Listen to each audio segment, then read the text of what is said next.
मी नेहमी सांगतो जय भीम हा सक्सेस पासवर्ड आहेच, पण जय भीम ही जबाबदारी पण आहे.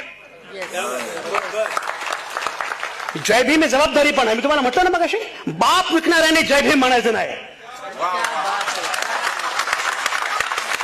आणि जय भीम म्हणणाऱ्यांनी बाप विकायचा नाही. ही जबाबदारी आहे. तुम्ही कल्पना करा, इथल्या प्रत्येक माणसाला पहिल्या दिवसापासून मताचा अधिकार मिळाला. सोपं नव्हतंय. मताचा अधिकार कोणाला द्यावा याच्यावर चर्चा सुरू झाली तेव्हा अनेक जण म्हटले शिक्षणाची अट ठेवा. चंद्रकांता बाबासाहेब म्हणाले शिकलेलं कोण आहे मला माहिती आहे. मग म्हटलं संपत्तीची अट ठेवा. संपत्ती कोणाकडे मला माहिती आहे. प्रत्येकाला मताचा अधिकार मिळणं सोपी गोष्ट नाही.